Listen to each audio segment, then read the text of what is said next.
Trump's latest Surgeon General pick is facing tough questions about her true stance on things like vaccines, birth control, and whether she even has an active medical license. Spoiler alert, she does not. Trump's previous Surgeon General pick came under fire for similarly not having the greatest qualifications. In this case, the woman he wants for the job has a very impressive Instagram following and a very close relationship with RFK Jr., but she's also said some highly concerning things about healthcare for women in particular.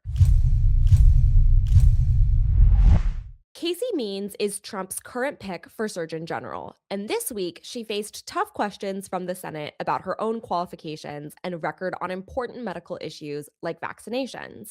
But what most people know Casey for is her Instagram account, Dr. Casey's Kitchen, where she has over 840,000 Instagram followers. She says she's a New York Times bestselling author, she runs a popular newsletter, and she's co founded this group called Levels, which is an app to see how food affects your health. But being an Instagram influencer doesn't mean you're necessarily qualified to be the Surgeon General. And despite calling herself Dr. Casey MD, Casey Means doesn't actually have an active medical license. She can't write a prescription or treat a patient. She didn't complete her residency, and she's never been board certified, which are things you would expect from the top doctor in the country. The Hill reported on how Means answered questions in front of the Senate Committee on Health, Education, Labor, and Pensions this Wednesday, where she was asked about things like vaccinations and her licensing. Her initial hearing was supposed to take place about 4 months ago, but she went into labor that morning. And Trump's previous pick for Surgeon General, Dr. Jeanette Nishiwat, faced intense scrutiny over the fact that her credentials were not what she claimed. Dr. Nishiwat presented herself as a double board certified physician, but no one, not even CBS News, which had previously hosted her in that capacity, could find any evidence that she was actually double board certified. And there were other misleading things she had said about her own medical experience. Now, on to Trump's next pick, Casey Means. She's facing a lot of similar questions, including about her being an Instagram influencer. Casey Means is also the sister of White House senior advisor Callie Means, and the two of them have been major supporters of Robert F. Kennedy Jr.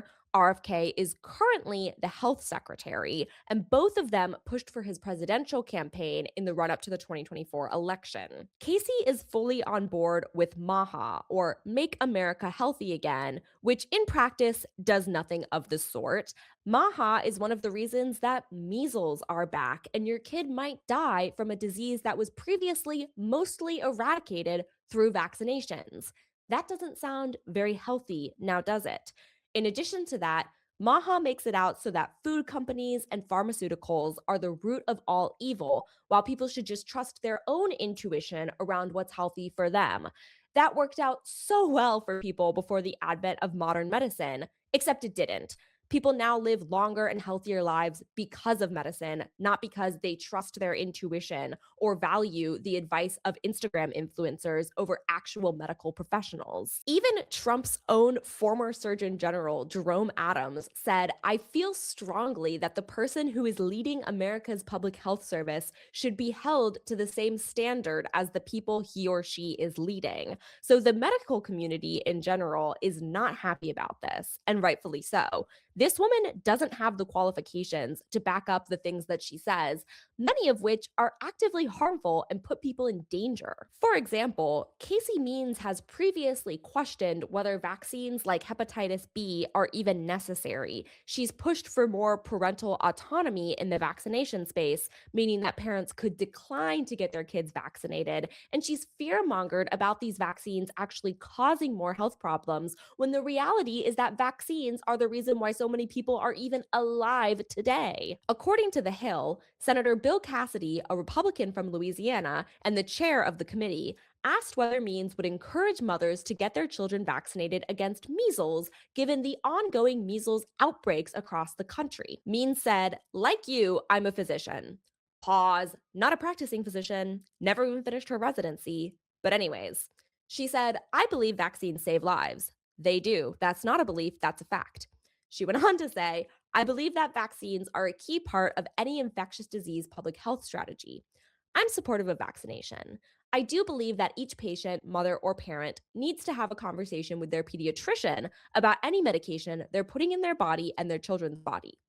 Good advice, certainly not a switch up from the way things have worked in the past as she's presenting it.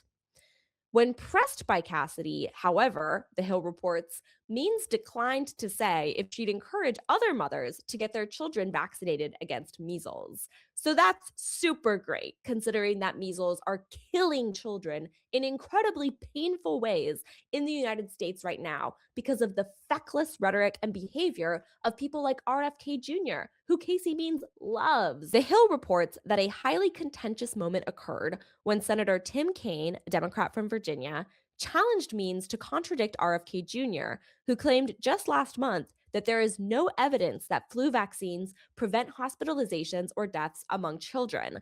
And it is so dystopian that somebody in this position, as RFK Jr. is, would so blatantly lie about what the research and lived experience of millions of people actually tells us about vaccines. Vaccines do prevent hospitalizations. They do prevent deaths. And it is so irresponsible and downright malicious to push these lies at the exact same time that parents are following that advice and putting their children in mortal danger by doing so. Children have died as a result of this rhetoric. And instead of trying to hold people like RFK Jr. responsible for pushing this lie that has killed children, instead, Trump and his administration have elevated RFK and people like him, people who subscribe to his unbelievable conspiracy theories, into positions of authority to put all of us in danger, not just the Maha believers, but everybody is in danger when you have these types of people in office. The Hill goes on to report that Means repeatedly tried to avoid answering whether she agreed with that statement, first saying she believed vaccines save lives, and then saying she hadn't even seen that interview. Eventually, when pressed further, she eventually said she supports CDC guidance on the flu vaccine and believed it was effective at a population level, but again said families should consult their physicians. That federal guidance, by the way, is that everybody 6 months and older should be getting an annual flu shot unless you have a condition that would prevent you from doing so. So make sure you're still getting your annual flu shot if you haven't and you're listening to this. Then The Hill goes on to report Senator Angela Also Brooks, a Democrat from Maryland, brought up a past social media post in which Means said that the hepatitis B birth dose was a crime. Instead of refuting or clarifying that claim, Means just said that they didn't show the full tweet. But the rest of the post doesn't refute or provide any clarity around the statement that the hepatitis B birth dose was a crime. So again, she skirted around the issue, but eventually she relented and said that a hepatitis shot for children at some time in their youth would be an important recommendation. Senator Chris Murphy, a Democrat from Connecticut, pointed out there's currently a pending complaint against Means over her alleged failure to abide by FTC guidelines regarding online endorsements. So, you probably know that influencers have to disclose when something is an ad using hashtag ad or some other disclaimer so that audiences are aware they're being paid to recommend and promote products. Allegedly, Means failed to do that. And Chris Murphy said, you routinely violated this policy, and that in fact, the majority of your posts for many of the products recommended, you did not transparently reveal your financial connection.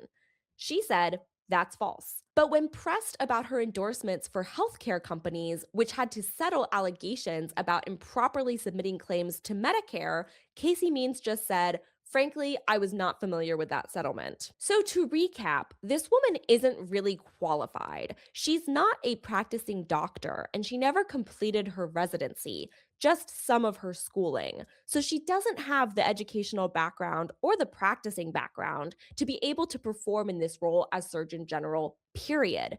But in addition to that, as an influencer, she's repeatedly pushed misleading and false claims about medicine, including failing to disclose when she's being paid to do so. And some of the people who have followed along with those endorsements have suffered, And she doesn't even know about it, or at least she claims she doesn't know about it. But does she even care? In addition to that, I want to point out what Casey Means has had to say about birth control because I find this incredibly frustrating. So here's her on Joe Rogan talking about birth control. For menstrual regularity, sometimes, of course, We're going to for have to wait for this to actual start birth over. control. But it's like it's very ubiquitous now in the environment, and it's like when you kind of know this stuff, you're like, how are we allowing this to happen? And then, of course, it's affecting boys too, right? And so I kind of just think about this world we're living in where it's tons of estrogens. It's not like there's a bunch of exogenous testosterones, right? It's not like the plastics are all. We've got a huge percentage of American women on birth control pills. That's, of course, hopefully post puberty, but we're putting women on exogenous estrogens for acne, for PCOS, for menstrual regularity, sometimes, of course, for actual birth control. But it's like it's very ubiquitous now in the environment, and it's like when you kind of know this stuff, you're like, how are we allowing this to happen? And then, of course, it's affecting boys too, right? And so I kind of just think about this world we're living in where it's tons of estrogens. It's not like there's a bunch of exogenous testosterones, right? It's not like the plastics are all. The way she just talked about birth control there is so concerning because what she's basically saying here is we have to do something about all of these women taking birth control.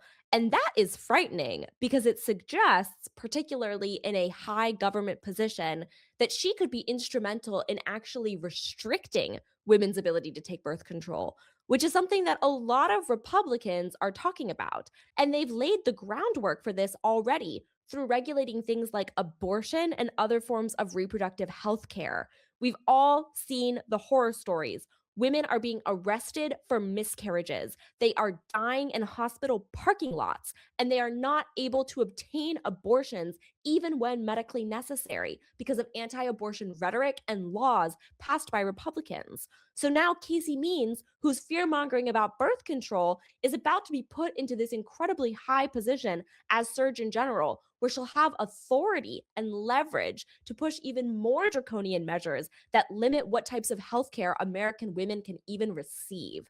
And like she says here, birth control has become somewhat ubiquitous. That is a good thing. Birth control is a good thing. It helps women in particular from not becoming pregnant when they don't want to be pregnant.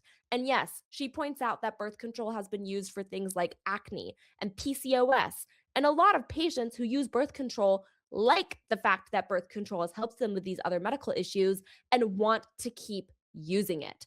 But Republicans love to fearmonger about the side effects and about how unnatural birth control is. She's even claiming there people don't use exogenous testosterone. Well, some of them do.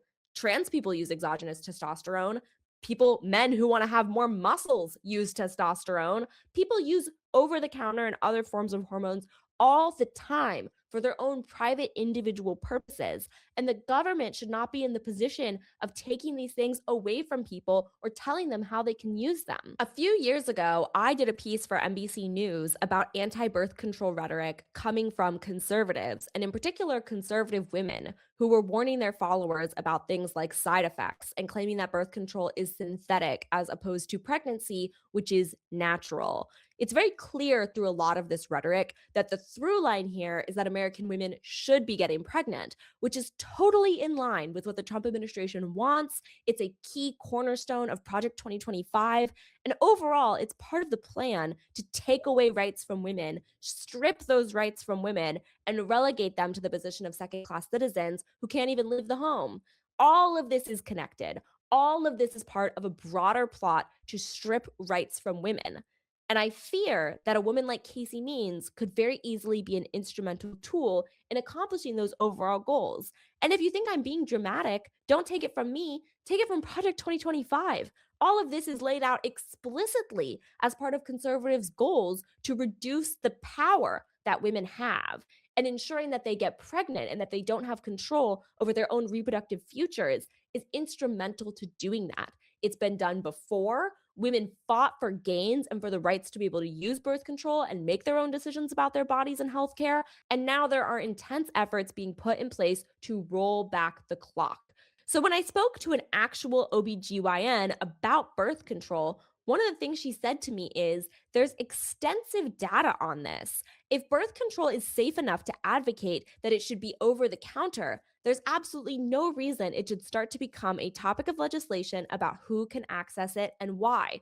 But we've already seen things like this happen with over the counter abortion pills and other ways to safely terminate a pregnancy. Things that have been proven time and time again to be safe and effective, but nonetheless have been criminalized because these Republican goals aren't about health and safety. They're about control and stripping women from bodily autonomy. And that is what's so concerning about potentially having this woman in a position of authority. That OBGYN I spoke to back in 2023 said it is a daily occurrence for women at her practice to decline using hormonal birth control out of fear that it will cause permanent changes to their body and fertility.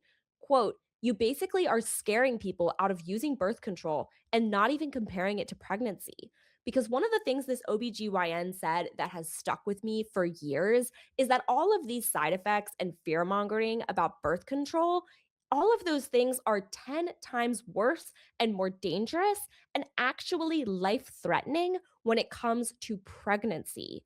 Just because pregnancy is natural does not mean that it's safe. That's why maternal mortality rates are still so high in some places around the United States, because getting pregnant and giving birth are so dangerous and even fatal, especially for marginalized communities like Black women who face medical racism and are not treated well by the medical establishment.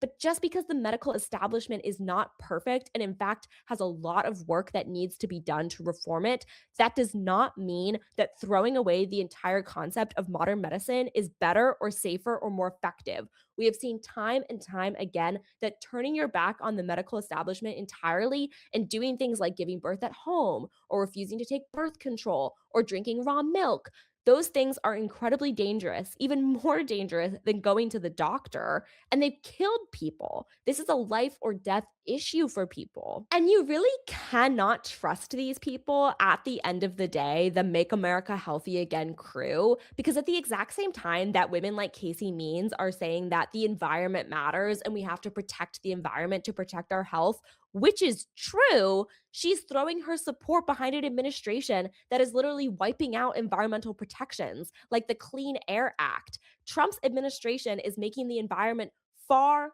far, far more dangerous and unhealthy. So why the heck are RFK Jr. and his Maha moms supporting him? He's the problem, the very problem that they claim to be against. But if you look at Maha influencers like Joe Rogan, you see that the hypocrisy is deeply woven into their day to day activities. This example, as detailed by Media Matters, could not explain it better. Podcast host Joe Rogan has complained about glyphosate, something he has said has harmed health for Americans. But at the exact same time, he's supporting RFK Jr. and the Trump administration, literally in the same breath as they boost the production of this herbicide. How can they make these two conflicting statements at the exact same time? It defies logic that anyone takes people like Joe Rogan seriously, but nonetheless, he's one of the most popular podcasters out there. So clearly they do. Maybe they're just not listening carefully enough to tell that they're switching sides rapidly and supporting a cause that ultimately goes against their own stated interests. Media Matters dug into this a little bit more, writing that eliminating the agriculture industry's dependence on glyphosate has been a goal of environmental organizations, as well as several groups and influencers who identify with the Make America Healthy Again movement, closely linked to Kennedy. Kennedy himself is a longtime critic of glyphosate, and his promise to ban that practice during his presidential campaign helped him build a voter base. But Kennedy is now facing backlash for reversing course and supporting a White House executive order that calls glyphosate a cornerstone of this nation's agricultural productivity and rural economy. Trump is allowing Roundup maker Bayer to prioritize production of that herbicide over performance of any other contracts or orders because it is, quote, central to American economic and national security. Kennedy said that the order puts America first where it matters most, our defense readiness and our food supply. He also wrote on social media, I support President Trump's executive order to bring agricultural chemical production back to the United States and end our near total reliance on adversarial nations. So both Joe Rogan and RFK Jr. say that they don't support the production of this chemical. And in a way, they're right to say it. This chemical has been linked to negative health outcomes.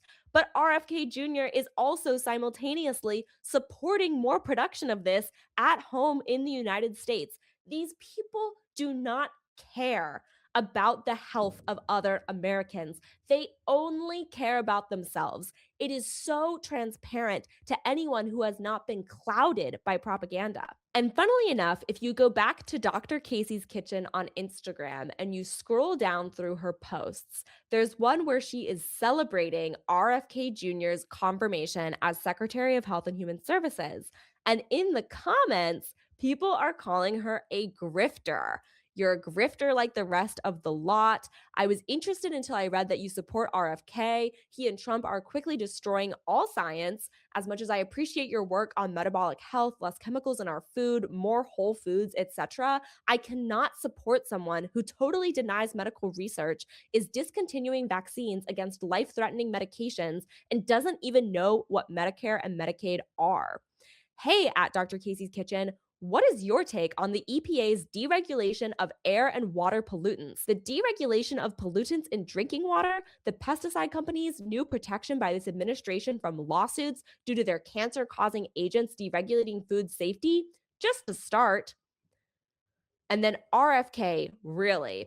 All of Trump's agenda is Project 2025, a return to the dark ages, removed vast amounts of research and entire departments responsible for climate change, healthcare, and the list goes on. You can't be serious. Medical freedom is ensured for whom? For women and children? So I am heartened by the fact that people are seeing through this transparent act. These people are not doctors. They do not practice medicine. They don't have the qualifications. They don't know what they're talking about. And they will say whatever it takes for them to be able to succeed personally at the expense of the Americans who they claim to be fighting for. They don't care about your health. They only care about what qualifications they can put next to their name, since they couldn't complete the ones that had to do with actually practicing medicine. It is so obvious what they're doing for anyone who's paying attention. And I hope that people don't fall for this.